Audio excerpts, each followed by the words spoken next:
suis là pour représenter l'inspecteur général des finances, chef de service. Et donc, je suis obligé de dire son mot qu'il a mis dans ma bouche, comme on dit. Donc, mesdames et messieurs de la presse, distingués invités, parce que j'estime et je pense que l'artiste a eu aussi des invités, nous vous remercions d'être venus pour participer à cet événement. Au nom de l'inspecteur général des finances, chef des services, que j'ai l'insigne honneur de représenter ici, et au nom de tout le personnel de l'inspection générale des finances, je vous remercie de votre présence ici, en ce lieu où nous allons baptiser cette œuvre intitulée IGF Contrôle de l'artiste musicien à ma gauche, Félix Oazekwa. C'est l'occasion pour nous de remercier également son Excellence, Monsieur le Président de la République, chef de l'État, Félix-Antoine Tshisekedi Tshilombo, qui a donné l'impulsion et qui a fait de la lutte contre les antivaleurs, dont la corruption et les détournements, son cheval de bataille. L'implémentation de l'état de droit et de la bonne gouvernance est parmi les priorités de sa mandature. Nous ayant confié cette noble mission, nous vous remercions à votre tour pour cet accompagnement. Nous remercions particulièrement, à tout seigneur, tout honneur, l'artiste musicien Félix Oazekwa pour cette œuvre de sensibilisation et de vulgarisation. C'est les lieux pour nous ici d'en appeler à une prise de conscience collective et d'accompagner toute cette vision du chef de l'État et nous en approprier pour rebâtir un Congo où il fait beau vivre. Au nom de Monsieur l'inspecteur général des finances, chef des services, je vous remercie.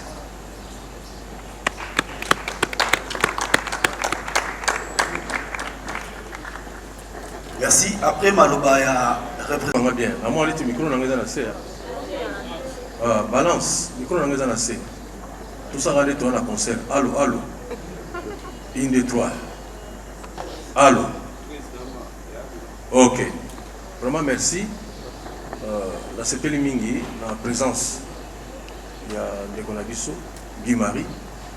Il est à représenter M. Gilles Alinguette. On est responsable de Kuna, la IGF. Vous comprenez que nous sommes contents. On a un membre de l'IGF Bazali, Bazali a un Taga IGF n'est pas contrôlé le bébé. Ah oui, il y a des caméras. Il y a des caméras qui sont en train de se faire. Donc, il y a des caméras. IGF Bazali a été. Mais, la présence est vraiment un plaisir. Plaisir macasse. Ça y est, vraiment, nous avons les tiangote. Pour vous parler, il faut que vous ayez balé. Il était comme il y a na commune, il y a balé sans naïmo et simbaté. Donc, puisque ça va tout ça, le mariage, na IGF. Donc, le voilà, au balé, donc ça dit que ça dit bien. Donc, bien, et puis moi, si le voilà, donc c'est que il va les alliés. Voilà. Et là, on a Sabino, nous aimons Oyo, tout Saliango. La bande qui est banda na mois ya décembre na poto. Parce que nous avons déjà en contact na Gilles tout seul là. Souci la ngeza qui vraiment tout ça dans nzembo moko boye et sensibiliser bato. Nzembo et salami la kisasate. Banda qui déjà bana musika. Ti na ndenge la yaki pona liwa ya defa oboyebi. Tant musiko to kuli defa le 22 janvier. La bagi bilomba activité ce que fait banda. Voilà, il y a une activité où il y a un Zimbo, il y a IGF. Nous sommes très contents. Mais, Bino, la ligne de présence de Bino est servie pour vulgariser ma Zimbo. Tout le monde est parfait, jamais. Donc, Bino Kande, la haute place, c'est tout coquille. Il y a pourquoi pas, Banzemo Moussoupe, Massima, tout soutenir. Là, souci, la ngeza dika que, discours, dernièrement, la IGF, j'ai dit l'équipe avec Sagibiso. J'ai dit la semaine passée, vraiment, ma Toyogaki, et ça n'a pas passé mingi na kanga likamo moko sur 100% ya mbongo ebimaka na mboka ezaka 20% nde esalaka mpe na misala 80% yibamaka kaka donc toza mpe na problème na bandeko bazoyiba te toza nde na problème na acte bango bazosala yango nalingaki nzembo moko ebima eza te mpona kofinga miyibi eza te mpona kosala nini omoni kamera batiaka yango mpo ekanga miyibi te esaka mpo epekisa nde bato bayiba mais soki sikoyo moto azomonaka ena kamera wana mpeke ezesala yo lobele eloko te place bakangi sikoyo na kamera yango wana biso tobibisi nzembo moko eza lokola kamera ezolasa bato kaka keteba moyibi eza mabe moyibi eza mabe mais soki moto amoniki azondima te eza kamera oyo bakamera oyo batiaka wana ezala nete esala te zwa sikoyo eloko omonaka eza kosala donc na yero wana sikoyo igf akolakisa makasi na ye donc naza très content mpona nzembo oyo toyebi yango na 8 langues donc 4 langues nationales na biso et puis tobakisi kimongo tobakisi kitetela kisakata na kati wana na français nzembo oyo tone tosali yango nalinga na profiter na remercier vraiment bamisie ya cultura pays ndenge encore une fois balakisi talent na bango na nzembo oyo tosali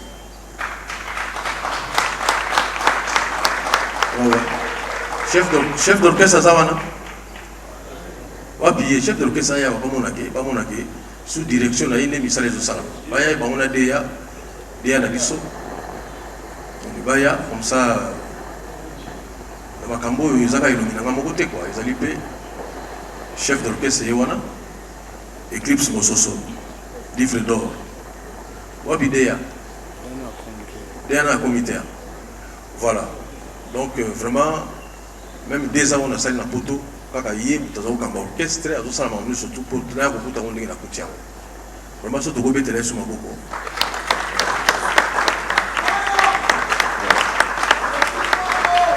problème nanga nazalaka nango kaka na makambo maboko soki babindele moni nombre toza so beta maboko oyoka mpenza mais biso telema tokabaka te na maboko mpe tokabaka te vraiment nasengi kaka maboko ya pamba mais maître Jamos vraiment maboko pena yango wana obeta maboko pena voilà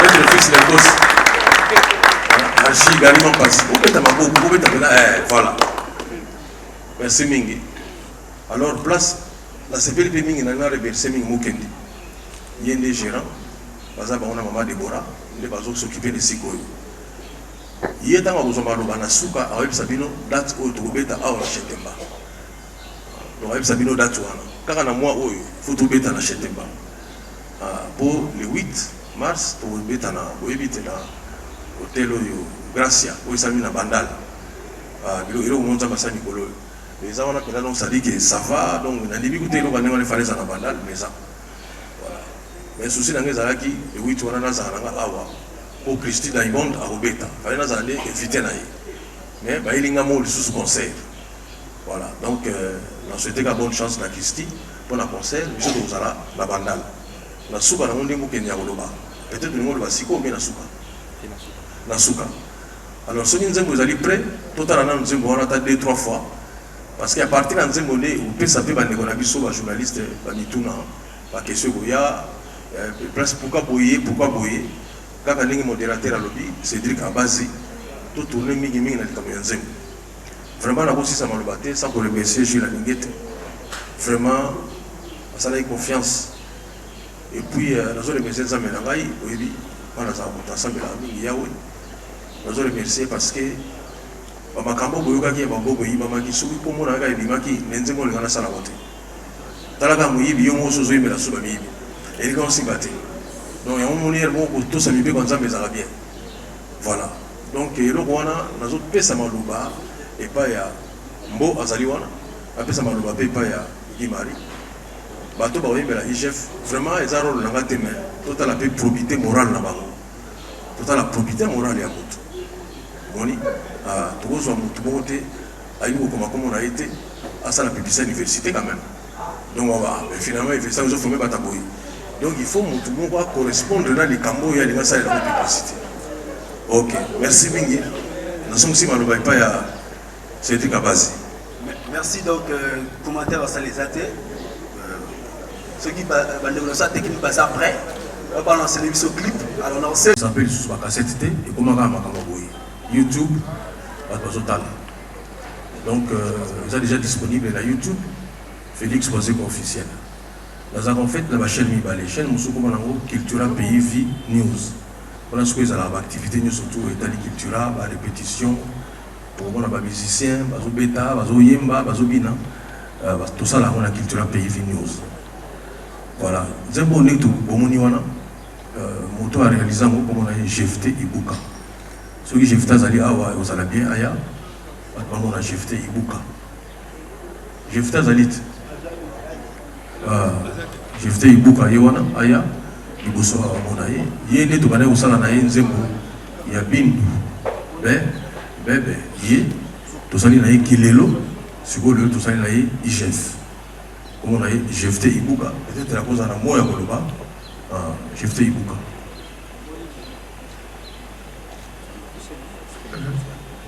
Bonsoir à tout le monde. Moi c'est GFT Ibuka, le réalisateur et producteur de vidéos et films. Voilà, je suis entrepreneur dans l'audiovisuel. J'ai ma propre boîte qui s'appelle Tout Facile Studio. Donc, je travaille avec l'artiste. Il aime ce que je fais, il aime ce que je suis. La raison pour laquelle il m'a donné confiance pour ce clip prestigieux pour lui. Et voilà la raison pour laquelle nous avons eu à élaborer le scénario. Ensemble, j'ai essayé d'agencer certaines idées pour, n'est-ce pas, donner un éclairage par rapport à l'histoire. Parce que nous avons pensé sur le vraisemblance, parce que le message doit passer au dépens des images. Voilà, vous avez vu la conception, c'était parvenu par son idée, et moi j'ai essayé de peaufiner. Bonjour. D'entrée des jeux, déjà je me présente Nana Boutouga, présentatrice sur Kin 24. D'entrée des jeux, Nalingi a félicité IGF, n'a choix où ils ont porté sur vous, Félix Wazekwa, pour la lutte contre Kimoïbi Oyoyo et Zozongisa au cannabis au Sima. Parce que, quand l'Andelayo, Félix Wazekwa à 90% de Kolo Bakioza Dini. Na Rolandelayo vraiment des plus près de Kolo Bakioza Dini. Ndé Motula Langeza Liboso na Bakonzia IGF. Donc, toi, Banda Nangina Banda Bandekobota Labiso, est-ce que Bakanisa qui peut associer par écrivain? Parce que les paroles s'envolent, mais les écrits restent. Et alors, deuxièmement, Eza Motuna Nayon de Kouazekwa, Binomoro déjà au départ, artiste, vous savez la Ramaramboyem Baraté. Pour preuve, Boyemba Babolingo, bas sujet belé, au Bino Bozara, Bino unité, Bossel la raté. Alors, combien de pourcents faut Moutou, Ozo Pesa, Nanzembu, Oyo Yembi, que éco-sensibiliser, c'est bien beau de vous accompagner Nzembu. Mais est-ce que écoutez qui s'amie bikoïba parce que bien on est bien public. Nanzembu aux assure bagoyo kayango pe bakoto sa barotika. D'autant plus que bino mo bossé la norme en boimbaté. Merci.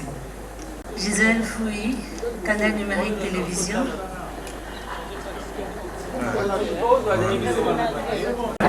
La question est destinée à l'artiste au vidéo. Félicitations à l'artiste. Merci à vous. Chers confrères, consoeurs, vous allez nous excuser. Le représentant de l'inspecteur général de finances, M. Laniguité, M. Guimari Moukouba, n'a pas eu mandat pour répondre aux questions du journaliste. Il y aura un moment dans les préparatifs, dans ce que nous appelons débat citoyen, il y a un moment où nous allons inviter les journalistes. Ça arrive bientôt. Alors gardez vos questions, vous aurez à les poser toutes. Merci bien. Parce que j'aurais préféré que nous appelions déjà Minda. Pas personnellement déjà parce que c'est vrai que pour amener la mobilité, mais pour la qualité de l'image. Donc, Nana Boudou Batunagi, ce qui vraiment, j'aime aussi ça mouille quoi. J'aime au Nana Boudou Mingi Mingi, au peut ça la musicien pouvoir où tous en appuyer sur la montée. Mingi au peut ça pouvoir tout en appuyer sur la montée. On a un musicien, ce qu'on va dire, est-ce qu'on dirait que vous allez sauter. Lelo, Poutine a attaqué l'Ukraine. D'après eux, vraiment, c'est mon ça va moi. L'attentat au Bengi, tout ça dit qu'il y a un la possibilité de Jackson. Alors ça, il est l'autre. Ça dit que nous avons des sikas et nous sommes. Et à moi, là-bas, nous avons contre Batoba, nous avons contre les Aléliwana. Pour Et là, au moins, ils ont bien à Mokili, ils ont la paix, les années de le lobby a changé. Ils ont bien les années de un peu le lobby, comme ma paix. Donc, le banana dans un mot, ils allaient souhaiter. Comment tu vois que tu as RDC, tu as besoin de développement dans le monde. Mokolo mosusu na éviter so bato batala TV mokolo wana ngai na limite ke Kabila na sala ke biso ka kona ngai Kabila sala biso kona ngakate nazo tala pena TV boye na kotuka oki pena mokonza mboka na epoko wana Joseph Kabila lobi olobi na ngake ote ofungoli ba olobi récréation esili ba porta ba kasho fungwami to mona pe mutu okangate alobi boye olobi ndenge wana mais bato moko baliaki mbongo ya leta bakoteka baeste wana bitumba ezalaki tokangai bango telema esalaki mpasi ndenge basoda bazalaki na nzala tokomisaki bango misato mais après enquête moko azalaki na innocent ezala nde titi mpona kofanaka pamba donc moni makambo mosusu biso tomonaka na cité ezala banda baréalité mpena te donc oyo nga mpe nazomona na politique eza mosusu baréalité mais mingimingi bavrai réalité nazokoaprendre yango mingi pembeni ya Jules Alingete parce que nous avons fait un penza et ça. Voilà. Et on a méga koyoka yemingi tokutani plusieurs fois. Donc comprendre à peu près où on a koya koyemba. Tant le bina mutuke, tant le ngoyi bambong, il va faire explication pour pesa mukolo ba kangayo. Je pense que phrase on a fait côté avec mutunana. Ako fana pas le bi bakabosa mutu suma mazolo ba. Dès que vous avez bon on a explication té. Parce que tant on a explication té tika mbongoti. C'est bon parce que normalement batambola nzela donc moni les appels côté à peu mutu mais ce qu'on va parler koki na ngote on est tika comme ça chef il faut pas contrôler ça merci mille Gisèle Fouya Tuni ndenge tukoza la elembo ya boboto oui moni Gisèle ça dit que moni mutu sous son moni hein vous mona que respect vous allez voir la sportif on a même nous autres on ndenge zalaka on est sportif. Ce qu'on moni on a qui muto face à sportif et là on a zulu ka yango wana. Ce qu'on moni PDG entreprise mo besoin maintenant que muto pena za honnête. Muto pena na makambo na isa ya komi elembo synonyme ya boboto. Et là on a elembo zo sanga biso mingi. Tuzo pesa batu to benga batu excellence. Tuzo pesa ba respect moko boyi et so ba yebiso makambo salaka. On a maintenant que c'est pas na susute. Tant ba benga biso jeudi na IGF maman moko azoki musicienne chrétienne azoki parole abengi Jules Alingete excellence Jules Alingete aboyaki yango habité te kotika bakomona yango ezopesa bato kutu makasi donc ça dit que il faut vraiment tous la elembo so muta moni ozo mona mnaki non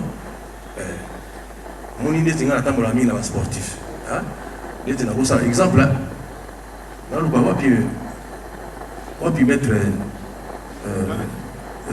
full option. Full option. Vous avez un exemple au cas. Vous avez full option. Est-ce que vous avez vous avez besoin de vous avez elembo ya makasi. Vous comprenez? Elembo ya bitumba déjà. Vous comprenez? Voilà. Il faut que le DGP nous va pas comme aboyer mais ce qu'on moni zo mona on doit synonyme on était on était à synonyme ya kubeta makasi ya usalati.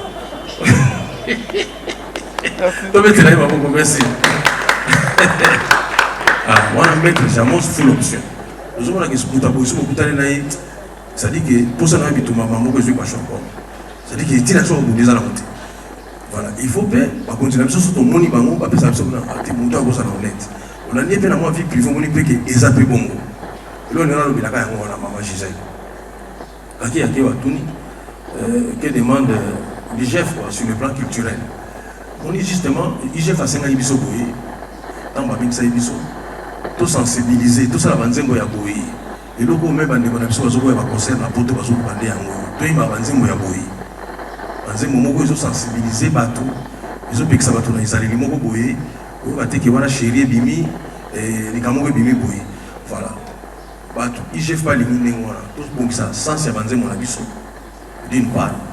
Et puis d'autre part, tous à la bateau yo. Quand les tout le monde il est moyen boboto. Biso pena to comment pena neti il est moyen bitumba, il est moyen tia boyo kanate. Et là, on a malé mitoko. On a salé fort, oui, bien, Nicolas, on a salé fort. On a salé fort vraiment.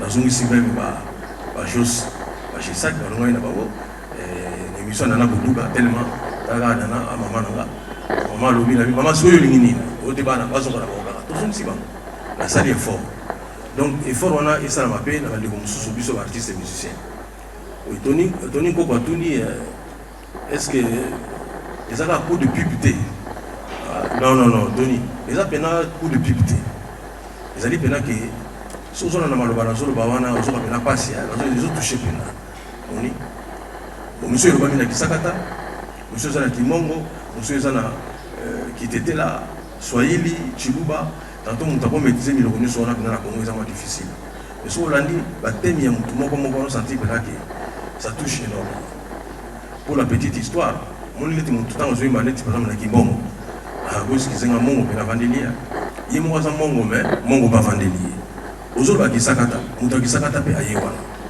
donc ozo ba chiluba mutu chiluba ça dit que nzemo to sala ko bongo to limité maloba moni émotion ils ont mis na maloba msu biso to zo kate ils ont coup de pipité ils ont vraiment que faut sensibiliser bato moni tango yebele boyo to za na kata mise en scène ils ont pena ko nzemo déjà na YouTube on donne le film besoin maintenant on a volé payer bon ça va déjà la paye gars Gilles Lingete na paye gars Guimari na bino to tika na biso nzemo to atala ngo déjà non il faut le lancement et ça là au moment qu'il livre la salle les petits moments de la sagesse et on te kama déjà et souvent nango tout ce qu'on est kara na conférence de presse parce que toye baka ko marquer biloko na biso autour ça là rapidement ils ont la histoire mo za ba histoire mingi za na Bible on a ici quand même souvent na Israël ba bunda ki so ba gagner ki to même so ba beta ki bako on a basangisi mapanga basali signe mo ba yeba pourquoi et rappelle on soit de victoire soit de défaite biso to comment la tendance mo ya boyeba ko même so ko marquer l'événement na biso te autour ça la lelo oyo awa ina chentemba ils ont toujours marqué départ ya nzimbo oyo IGF voilà et c'est quand la souvenir quoi mais ça pour le public Marshal dit tout il y a il fallait ça non ga film kaka quoi il y a sécurité n'engage rumba à sécurité na ina rumba mais abiso ezali ki so film ko sala bien nazo profiter n'engi ki Maria Zaliawa ayi bisaji la Lingete voilà nazo tout ça la nzembo moko pe pona ba léopard mais tout ça na financement te nzembo ni so mona na imba pona léopard nazo na ngelote moni ya ona baki so tout ça ba nzembo minene ndingo na yeloko te to ba nazo sambo musi mboka sima vraiment nazo na tout ça la featuring moko na artiste mingi ya Congo o excusez na tanga ba Congo te mais nazo déjà na préparer na artiste mingi kaka pona nzembo ya film ata ba kobina te mais ba yemba ba kobina bazala ba o eti nzembo ya IGF biso to bini te moni ballet national bini ballet national te bini voilà on assiste alobi katuni le kamo za bien to mesala ko mona ba miyibi yango za mingi mibali siko biso to sali sénéral na biso neti na mona mwasi non ils allaient justement pour nous relaxer parité tout le bagage parité te quand tous on la basi que ça la makambo chose répréhensible donc quand on parle de vol même dans l'entreprise à l'état tout le ministère ils allaient pas na mibali te ils allaient pas na basi justement la ligne qui vraiment ils allaient mona mwasi plutôt l'accès ma beza partout oya mobali sito mesana na biso on remarqué dans clip wana ministre azobi manager mo bazana ba tatouage ko bona bona bino mama boyebi mo na pesa pa banani bata ba tatouage wana ngape na zo ngaba sala ngaba tatouage ça dit que bata ba tatouage wana ba ba lia ba mo ba belle on aspect ya kosala na te et puis bazo pesa mo nguta zo boya nesu il faut pas ba kisa so ba nengi obino mo bibine basala ngino et mo ni sikoke ya ona ngaki non to l'accepter ya ba se za nengi nini pour tout le bébé mibali tout. Voilà, merci. Merci. Alors, pour la deuxième série à la question, ce qui est Zali. Alors, on peut trouver dans la présence comme dans le déficit à lumière. La réponse peut être la question normalement après. À la télé-lobby, il y a des gens, on regarde ces on ne voit même pas qu'on épeler le fisqué. Moi, j'ai hâte qu'on ait des filles à l'impéla à lancer. Et puis, on épelé les bisous le fisqué. Oyembeli IGF, institution où ils ont veillé pour la transparence et la lutte contre la corruption dans la gestion de la chose publique. Moi je me demande, Yomogoti aux idées, Yagouyemba. Et là, une question dans les alliés, combien IGF a payé, vous allez sincère. écoutez combien la réalisation. Parce que dans besoin de transparence, le roi IGF va aussi un peu plus. Voilà, question d'envoi à moi. Vraiment. Mediastar, à l'objet, quand on voit la IGF Kaka Sikoyo. Alors que, oui, effectivement, IGF est banal depuis 1987. Il y a une tentative même, il y a aussi les lois, on est banal en Wakala. Mais il y a une IGF en 87. Oui. Non, on a eu l'IGF Sikoyo. Parce que, il faut le voir comme on est allé. En tant que, vous voyez, économiste, mais dans un niveau monté dans le bébé, mais dans un économiste, ils ont un cours de l'étude de la salle. Non. Ceux qui financent en beaucoup de temps pour la bienté, vous savez, nous l'avons monté. En tant que vous avez courant, vous avez maille, vous avez maman, surtout. D'ailleurs, vous avez tourné une émission, vous avez on a déjà besoin d'utiliser un mabé. Et on a dit non, il faut tout terminer dans le cambo à IGF. On a idée, on a dit non, ok, et on a le bilan, mais facilité. Donc, vraiment, il faut les allier, toujours parce qu'il faut tout bananer par Wana. Au niveau de la bilanga, il y a un Bakongo. Mais ceux qui disent que Bakongo, on a déjà 100, mais comme il y a fait. Au moment où on a tout ça, bilanga, on vient aux Alatés. Il y a une importance dans le combat qui est la peine à IGF. Donc, il faut bien, il y a une idée dans l'idée. Idée dans l'idée, non, t'as la bouille. Les gens autour de la bino, dans la pousse à la lopar. Ils sont pas continués à tirer au monté. Parce que moi, je pense que je vais parce que dans le monde, il y a une facture assez. On a la difficulté à faire un studio. On a développé un secret. Nous avons aussi la léopard. On a dit que la léopard, on a joueur et mazembe. On a dit tenir mazembe, on a mis des films. On a joueur et vita, il y a Imana, il y a le Popo. Et l'équipe a tout ça. La ligne de Bakambo, on a peine à la potopé, Abina. Ou bien à Bakambo, Bina Kaka, comme ça, tenir la biseau. Il faut par exemple le foot studio, boyer, à quoi qu'il y ait gratuitement. Mais là, il y a mon s'en fout dans le studio. Voilà, donc nous avons un il faut que l'État côté Macabou. Nous allons moins bien. Et puis, le boulevard de la presse à l'objet, pour un nini barra, mais à la Kiawa, nini m'a comme bébé, banzeleza au béba. Mais toujours une belle montée. Non, parce que ceux qui bateau, on a la salle projet, la salle à bouiller. Ceux dans la compagnie. On va secret comme la vacances mingi pour la makambo. Et comme ceux qui allaient au monde à beaucoup de bangoté, surtout au sala bouille. Mais par contre, ils vont comprendre la banque qui, mais c'est des bases à la pouvoir la makambo sauter. On appelle les moussous qui viennent à banque projet voilà. Ça là qui se passe mingi. Voilà. Et puis je donne le bac qui impacte à IGF quoi sur l'industrie musicale congolaise. Oui, impact des amakasi parce que sur les lots IGF va nous contrôler puis sur le rôle à Sokoda. Pour le temps ça m'a mis été. D'ailleurs, tant que bien qu'il réunion on a promis à l'idée on va contrôler la Sokoda, va contrôler la Trobaki fond de promotion culturelle. Il m'a reçu la ligue à Trobaki à sa manière déjà contrôlable. En tout cas, la IBS soit contrôlée après le bango bien bicarano quoi. Et bicarano, on a quand même donc tant on s'appelle la Sokoda, là c'est tout le monde clair. Voilà, Fifi si a tout ni différence ni dans un monde de au biso to sali. On a ce qui est fait 5 bisoto yema na baninga. Ngai na sina loba ki on pe na zo balisus. Moni na zo se branenge que se batu ninga yi devant Guy Marie mo bazawana. Ça représente konzi monene na IGF. Ça dit que ngana oyema na nzembo ya IGF kaka ce qui ba mi bi bazate. On a peut-être yema bana ton tipo. Mais si on a moni que bato bazana ba moralité moko boye surtout les makama defa oninga le kaki. On a vraiment moins ngai. Oyema na ngati. Voilà, merci. Merci. Je crois que si série à deuxième question, sur la question sous ces athées, Sili, voilà. Et Sili, alors tu vas nous voir qu'il est couché vraiment la manif Lilo, tromper sa parole à Jérôme Kindia Demba par rapport à message et puis tu as un artiste pour clôturer. Merci. Bonsoir à tous, bonsoir à toutes.